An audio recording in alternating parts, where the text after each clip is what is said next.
அனைவருக்கும் நமஸ்காரம். நம்ம சேனல்ல குரு பெயர்ச்சி பலன்களை பத்தி பார்த்துட்டு வரோம். இதுவரையும் மகர ராசி வரைக்கும் நம்ம முடிச்சிருக்கோம். 10 ராசிகள் மேஷத்துல இருந்து. இப்ப பார்க்க போற ராசி காலபுருஷனின் 11வது ராசியான கும்பராசி. அதுக்கு முன்னாடி நம்ம சேனலை சப்ஸ்கிரைப் பண்ணாதெல்லாம் சப்ஸ்கிரைப் பண்ணிக்கங்க, பெல் ஐக்கானை ப்ரெஸ் பண்ணிக்கங்க. நம்ம அடுத்தடுத்து வரப்போற ஒரு வீடியோவும் நீங்க பார்க்கறதுக்கு சௌகரியமா இருக்கும். இப்ப நம்ம சேனலுக்குள்ள போலாம். கும்பராசி சனி பகவானின் 2 வீடுகளில் ஒன்று கும்பம். அவிட்ட நட்சத்திரம் 3ஆம் பாதம் 4ஆம் பாதம். சதய நட்சத்திரத்தில் வருகின்ற 4 பாதங்கள். பூரட்டாதி நட்சத்திரத்தில் வருகின்ற 1, 2, 3 பாதம் வரை. இந்த 9 பாதங்களையும் 3 நட்சத்திரம் இது சேர்ந்ததுதான் இந்த கும்பராசி. இதுல சதயம் ராகு பகவானுடைய நட்சத்திரம், பூரட்டாதி குரு பகவானுடைய நட்சத்திரம், அவிட்டம் செவ்வாய் பகவானின் நட்சத்திரம். அப்ப இந்த 3 நட்சத்திர புள்ளியும் கும்பத்துல வருது. இப்ப கும்பராசியில தான் சனி பகவான் இருந்துட்டு இருக்காரு. அதாவது ஜென்ம சனி அப்படின்னு சொல்லுவாங்க கும்பராசிக்கு. இப்போ 7 நாடு சனியில இப்போ ஜென்ம சனி முடிய போகுது, பாத சனி ஆரம்பிக்க போகுது. உங்களுக்கு முதல் 5 வருஷம் முடிக்க போறீங்க, அடுத்து 2.5 வருஷம் பாத சனியா மாறப்போகுது. அப்ப கும்பத்துல இருக்க சனி பகவான் மீனத்துக்கு போகும்போது உங்களுக்கு பாத சனி ஆரம்பிக்குதுன்னு அர்த்தம். அதே நேரத்துல பொதுவாகவே சனி பகவான் தன்னுடைய ராசிகள் மகரம், கும்பம், அதே மாதிரி உச்சம் அடைகின்ற வீடான துலாம், இந்த ராசிக்காரங்களை ரொம்ப நம்ம கஷ்டங்கள் கொடுக்க மாட்டாரு அப்படின்னு நம்ம சொல்லிப்போம். அது ஒரு வகையில் உண்மைதான். ஆனா அதுக்காகவே அது பூராவே உண்மை கிடையாது, முழுவதுமே உண்மை கிடையாது. ஏன்னு கேட்டீங்கன்னா, சனி பகவான் எந்த ராசியுமே வேறுபடுத்தி பார்க்க மாட்டார். அவருடைய ராசி இருக்கு, அடுத்த ராசி அவருடைய வேலை என்னன்னு கேட்டீங்கன்னா கர்மகாரகன், அதே மாதிரி ஆயுஷ்காரகன். செய்யற தொழில் முழுமையா இருந்தா அதுக்கான உண்மையான பலனை கரெக்டா கொடுக்கறது தான் அவர். ஏன்னா லாபஸ்தானம் அவர் தான் வச்சிருக்காரு. அதனாலதான் காலபுருஷனுடைய 10, 11 2 வீட்டுக்கு ஒரு அதிபதி. கர்மஸ்தானம், தொழில் ஜீவனஸ்தானம் 10ஆம் இடம், லாபஸ்தானம் 11ஆம் இடம். அப்போ அந்த சனி பகவான் நீதிமானா அவரை நம்ம கருதுறோம். யார் தவறுகள் செய்தாலும் பணக்காரன் ஏழை என்றெல்லாம் கிடையாது. தண்டனை நிச்சயம் உண்டு, ஏதாவது தவறுகள் செய்தால். அதே நேரத்தில் நம்ம நல்லது செய்கிறோம், தவறு செய்கிறோம் அப்படின்னு நம்ம கர்மாவை பொறுத்து அமையுது. ஸோ எல்லாருமே கர்மாவை நம்ம அனுபவிக்கிறதுக்காக தான் நம்ம இந்த பிறவி எடுத்திருக்கோம், அதுதான் உண்மை. அப்போ அந்த சனி பகவான் மீனராசிக்கு போகும்போது கும்பத்துக்கு 2ஆம் இடம் ஆயிடுது. குடும்பம் தன வாக்கு ஸ்தானத்துக்கு போறாரு. அது ஒரு சிறப்பு தான்.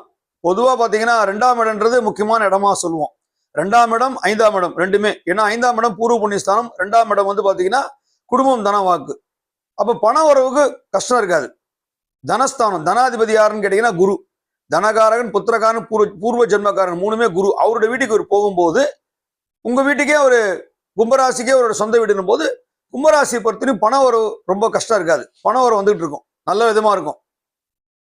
அதே நேரத்துல குடும்பஸ்தானமும் நல்லா இருக்கும், சுபிக்ஷமா இருக்கும்.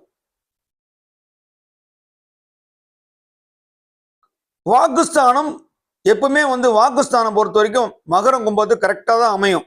ஏன்னா மகர ராசிக்கு 2ஆம் இடம் கும்பம், சனி பகவானுடைய சொந்த வீடு. அது மாதிரி கும்பத்துக்கு 2ஆம் இடம் பாத்தீங்கன்னா மீனம், குரு பகவானுடைய வீடு. இந்த 2 இது பார்க்கும்போது எப்படின்னா குரு பகவான், சனி பகவான் வாக்குஸ்தானம் எப்பவுமே நல்லா இருக்கும் இவங்களோட இது. அதே நேரத்துல சனி பகவான் 3ஆம் பார்வையா ரிஷபராசியை பார்க்கும்போது கும்பராசிக்கு 4ஆம் இடம் ரிஷபம். அப்ப என்னன்னு கேட்டீங்கன்னாக்கா, உங்களுடைய சுகஸ்தானம், தாய்ஸ்தானம், அதை சனி பகவான் பார்க்கிறார் 4ஆம் பார்வையா. சனி பகவான் 3ஆம் பார்வையா உங்க 4ஆம் வீட்டை பார்க்கிறார். இருந்தாலும் அது நல்ல இடம் தான் உங்களுக்கு. ஏன்னா ரிஷபம் பொறுத்தவரை சுக்கிரன் வீடு இல்லையா, அதனால அம்மாவுடைய அனுகிரகம் பரிபூர்ணமா இருக்கும், ஆசீர்வாதங்கள் எப்பவுமே நிறைஞ்சிருக்கும், சந்தோஷத்துக்கு குறை இருக்காது. ஏன்னா பண வரவுகள் வருது, வசதி வாய்ப்புகள் இருக்குனாலே ஓரளவுக்கு சந்தோஷங்கள் கிடைக்க தான் செய்யும். ஸோ நெகட்டிவ் வந்து அந்த அளவுக்கு இருக்காது. 4ஆம் இடம் வந்து உங்களுக்கு வலுப்படும் சொல்ல போனா. இப்ப ஏற்கனவே அங்க குரு பகவான் இருக்காரு, உங்களுக்கு வந்து அர்த்தாஷ்டம குருவா இருக்காரு கும்பராசிக்கு. இப்ப அவர் மே மாசம் மாறி 5ஆம் இடம் பூர்வ புண்ணிய ஸ்தானத்துக்கு போயிட போறாரு. பூர்வ புண்ணிய ஸ்தானத்துக்கு போகும்போது அவருடைய 9ஆம் பார்வையை உங்க ராசியை அவர் பார்க்க போறாரு கும்பத்தை. ஸோ குரு பகவான் வந்து உங்க ராசியை பார்க்கும்போது இன்னும் விசேஷம். குரு பார்க்கில் கோடி நன்மை. அப்ப கும்பராசி இன்னும் வலுப்பெறப்படுது. 2ஆம் இடத்துல சனி பகவான், அதே மாதிரி 5ஆம் இடம் என்று சொல்லக்கூடிய பூர்வ புண்ணிய ஸ்தானத்துல குரு பகவான். அதனால கும்பராசிக்கு ஒரு அருமையான இதுதான் இந்த சனி பயிற்சி குரு பயிற்சி பொதுவா எடுத்தீங்கன்னா. அப்புறம் பாத்தீங்கன்னாக்கா உங்களுடைய கும்பராசிக்கு 9ஆம் இடம் பாக்யஸ்தானம். அந்த பாக்யஸ்தானத்துக்கு அதிபதி யாருன்னா சுக்கிரன். அந்த பாக்யஸ்தானத்தை குரு பகவான் 5ஆம் பார்வையா பார்க்கிறார். அதே நேரத்துல அஷ்டமஸ்தானம் 8ஆம் இடம் என்பது ஆயுள். ஆயுள் ஸ்தானத்தை சனி பகவான் 7ஆம் பார்வையா, கன்னி ராசி வந்து உங்களுக்கு ஆயுள் ஸ்தானம். ஆயுள் பலம் கும்பத்துக்கு 8ஆம் இடம் கன்னி. கன்னி வந்து ஆயுள் பலம் 8ஆம் இடம். அதை சனி பகவான் பார்க்கறதுனால ஆயுள் பலம் நல்லா இருக்கும், ஹெல்த் நல்லா இருக்குங்க. சனி பகவானால உங்களுக்கு வந்து உடல் இது பொறுத்த வரைக்கும் நீங்க பயப்பட தேவையில்லை, ஆயுள் பலம் நல்லாவே இருக்கும்.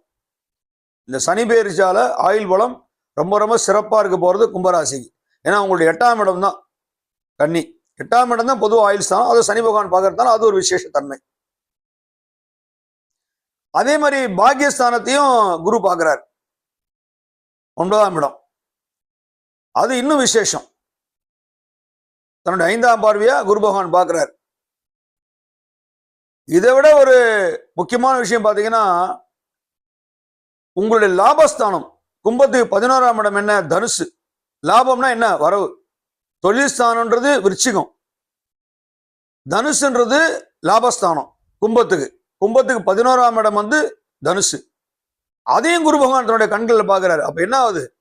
உங்களுக்கு பண வரவு குறை இருக்க போறது இல்லை, பணம் வந்துகிட்டே இருக்க போகுது. ஏற்கனவே குடும்பத்தன வாக்கு ஸ்தானத்துல சனி பகவான் போய் உட்கார்றது ஒரு விசேஷம். ஆயுள் பலம் விருத்தி அடையுது. பூர்வ புண்ணிய ஸ்தானம் வலுப்பெற போகுது மிதுனம், குரு பகவான் போறதுனால மிதுனத்துக்கு. அதே நேரத்துல உங்களுடைய பாக்யஸ்தானம் வலுப்பெற போகுது, லாபஸ்தானம் வலுப்பெற போகுது. அப்படின்னா அது பார்வைகள் எல்லாமே நல்லபடியா அமையுது. இந்த கும்பத்துக்கு பாத்தீங்கன்னா இப்ப 8ஆம் இடத்துல கேது இருக்கிறார் இல்லையா? அவரு வந்து 7ஆம் வீட்டுக்கு வர போறாரு மே மாசம் சிம்மத்துக்கு. உங்க கும்பத்துக்கு உங்க ராசிக்கே ராகு பகவான் வர போறாரு. மீனத்துல இருக்க ராகு பகவான் மே மாசம் வர போறாரு கும்பத்துக்கு. அப்ப ஜென்ம ராகு 7ஆம் இடத்துல கேது. ஆனா ராகு கேது கொஞ்சம் பிரச்சனைகள் இருக்கதான் செய்யும், இல்லைன்னு சொல்ல முடியாது. ராகுவாது கொஞ்சம் குருவோட பார்வைப்படுது, ஓரளவுக்கு கண்ட்ரோல் பண்ணிக்கலாம். ஜென்ம ராகுன்றது பொதுவா ஜென்ம ராகுனா கொஞ்சம் மைண்டு கொஞ்சம் இது பண்ணுவாரு, நம்ம எடுத்த பிளானை ஃபுல்லா மாத்திக்கிட்டு இருப்பாரு, மைண்ட் அப்படியே கொஞ்சமா ஓடிட்டே இருக்கும். பட் 7ஆம் இடத்துல இருக்கிற கேது வந்து பொதுவா பாத்தீங்கன்னா ராகு கேதுக்கு பலம் அதிகம் சர்ப்பங்களுக்கு. அதுலயும் ராகு விட கேதுக்கு பலம் ஜாஸ்தி. ஒரு சர்ப்பம் பாம்போட தலை வந்து கேது, உடல் வந்து ராகு. சிம்மத்துல போகும்போது சூரிய பகவானோட வீடு. பொதுவா சூரிய பகவானும் சரி, சனி பகவானும் சரி, குரு பகவானும் சரி, ராகு கேதுக்கிட்ட ஒன்றும் பண்ண முடியாது. நம்ம ஏற்கனவே சொல்லியிருக்கோம், கிரகணங்கள் வருதுல, சூரிய சந்திர கிரகணம் ரெண்டுமே ராகு கேது வச்சுதான் வருது. அவங்க தான் பூமியும் சூரியனும் மறைக்கிறாங்க, அதே மாதிரி பூமியும் சந்திரனையும் மறைக்கிறாங்க. அப்படின்னும் போது பலம் அதிகமான கிரகங்கள் ரெண்டுமே. ஸோ அப்போ 7ஆம் இடத்துல வர ராகுவால கும்பராசிக்கு சில பிரச்சனைகள் இருக்கும். அதாவது 7ஆம் இடம்ன்றது என்ன? களத்திரஸ்தானம். அதே நேரத்துல நண்பர்கள், பங்குதாரர்கள், கூட்டாளிகள் சொல்லிக்கிட்டே போகலாம். இந்த ஸ்தானம் தான் 7. அதனால நீங்க ஃபேமிலி விஷயத்துல கொஞ்சம் விட்டு கொடுத்து போங்க. சண்டை சச்சரவுகள் வர மாதிரி ஏற்படுத்திக்காதீங்க. நண்பர்கள்கிட்ட கொஞ்சம் கரெக்டா பழகுங்க. குடுக்கல் வாங்கல் அதெல்லாம் ரொம்ப போயிட்டு மனஸ்தாபங்களை உருவாக்கி கூட அந்த மாதிரி நடந்துட வேண்டாம். அதே மாதிரி ஒரு பிசினஸ் பண்றீங்கன்னா பார்ட்னர்ஷிப்ல கரெக்டா இருங்க. உங்க சைட்ல நீங்க எப்பவுமே பர்ஃபெக்டா இருந்துங்க. ஒரு 5 பேர் சேர்ந்து ஒரு தொழில் பண்றீங்க, இல்லை 3 பேர் சேர்ந்து தொழில் பண்றீங்கன்னா நீங்க கும்பராசிக்காரங்க கொஞ்சம் ஹானஸ்டா இருந்துருங்க. பிரச்சனைகளோட உங்களால பிரச்சனை வரக்கூடாது அவங்ககிட்ட. ஏன்னா சனி பகவானுடைய எதிர்பார்ப்பு எப்படி இருக்கும்னா தன்னுடைய ராசிக்காரங்க எப்பவுமே நேர்மையா இருக்கணும்னு நினைக்க கூடாது. அதுக்கப்புறம் தான் அடுத்த ராசி பத்தி யோசிப்பாரு. அதுக்காக ஒரு 10 ராசி விட்டுற மாட்டாரு. பொதுவாகவே நேர்மைக்கு நேர்மையின் சின்னம் எப்படின்னா அது சனி பகவான். அதனால்தான் அவருக்கு பேர் நீதிமான். அதனால்தான் சனி ஈஸ்வரன் அப்படின்னு சொல்றோம். சனி பகவானுடைய பேரை தன்னுடைய பேரோட சேர்த்து வச்சுட்ட ஒரே கிரகம் சனீஸ்வரன். அது சனீஸ்வரனா வச்சுக்கல, சிவனே கொடுத்தது தான் அந்த பட்டத்தை.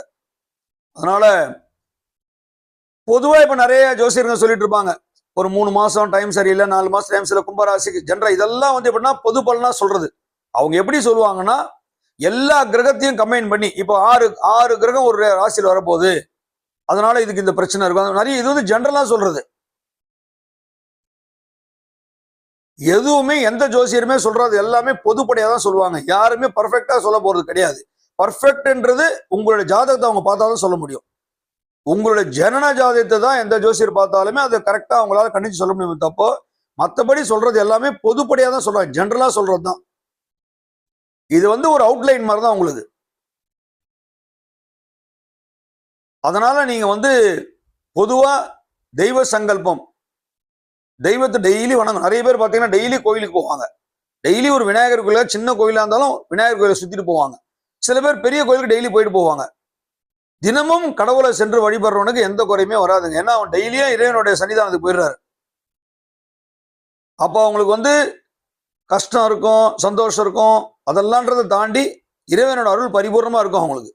ஏன்னா அதனால்தான் தினமும் அவங்கள கடவுள் கூப்பிடுறாருன்னு அர்த்தம். நம்ம என்னதான் வீட்டில் சுவாமி கும்பிட்டாலும் கோவிலில் போய் கும்பிடும் போது தான் நமக்கு அந்த பலம். ஏன்னா கர்ப்ப கிரகம் பொறுத்த வரைக்கும் அங்கதான் பலம் ஜாஸ்தி. அதனால தினமும் கோயிலுக்கு போறவங்க, அதே மாதிரி சில பேர் வெள்ளிக்கிழமை போவாங்க, சனிக்கிழமை போவாங்க, வாரத்தில் ஒரு நாள் போற மாதிரி இருக்கும்.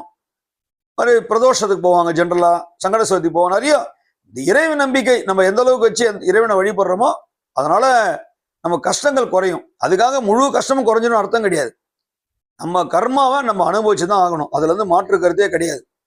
எல்லாருமே நம்மளுடைய கர்மாவை கழிப்பதற்காக தான் இந்த பிறவி எடுத்திருக்கோம். மனித பிறவி என்பது கர்மாவை நம்ம கழிப்பதற்காக பிறந்திருக்கோம்.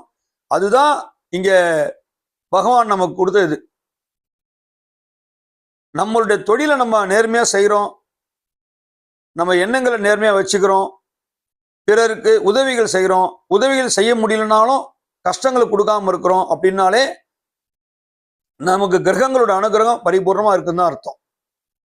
சில பேர் டெய்லி வீட்டில் பூஜை பண்ணுவாங்க, சாம்பிராணி போடுவாங்க, பார்த்துருப்பீங்க. இல்லை வாரம் வெள்ளிக்கிழமை சாம்பிராணி போடுவாங்க, பச்சை கற்பூரம் அங்கங்கே வச்சிருப்பாங்க, லட்சுமி கடாட்சமா இருக்கணும்ட்டு. காலையில ஒரு 4:30 மணிக்கு பிரம்ம முகூர்த்தத்தில் வீட்டில் வாசல்ல கோலம் போட்டு விளக்கேற்றி வைப்பாங்க, சுப்பிரபாதம் போடுவாங்க. நிறைய பார்த்துருப்போம். மங்களகரம் வீடு இருந்தால் அங்கே தெய்வ சங்கல்பம் நிறைந்திருக்குன்றது ஒரு விஷயம்.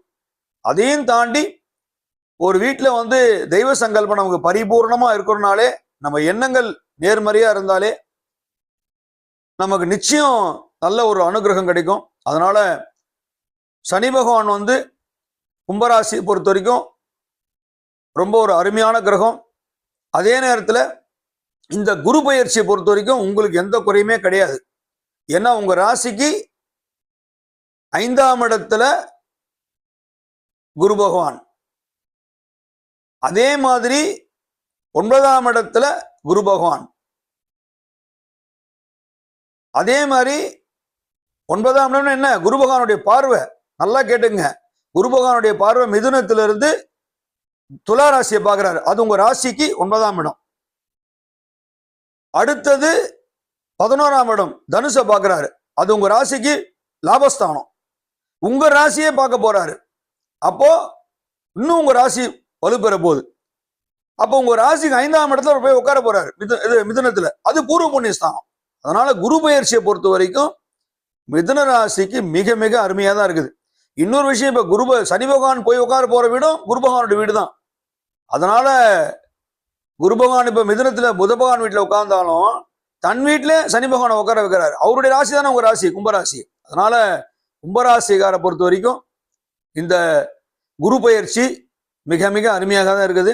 அதனால இறை வழிபாடு பண்ணுங்க, க்ஷேத்திரங்கள் கோவில்களுக்கெல்லாம் போயிட்டு வாங்க. அதே மாதிரி உங்களுக்கு குருவோட பார்வை வர்றதுனால கல்யாணம் ஆகாதவங்களாம் நிச்சயமா திருமண பாக்கியம் அமையும், புத்திர பாக்கியம் நல்லா இருக்கும். ஒரு தொழில் அடுத்த தொழில் மாறக்கூடிய ஒரு வாய்ப்புகள் ஏற்படும். குடும்பத்துல நல்ல குடும்பம், நல்ல குரோத், நல்ல டெவலப்மெண்ட் நல்லா இருக்கும் உங்களுக்கு குருவோட அனுகிரகத்தால. எல்லாத்தையும் தாண்டி நிறைய ஆன்மீக பயணம் போகக்கூடிய வாய்ப்புகள் கொடுப்பார் குரு பகவான். அதனால நிச்சயம் இந்த குரு பயிற்சி கும்பராசிக்காரங்களுக்கு நல்ல விதமாக அமைய எல்லாம் வல்ல இறைவனை வேண்டுகிறேன். ஓம் நம சிவாய, ஓம் நம சிவாய, ஓம் நம சிவாய.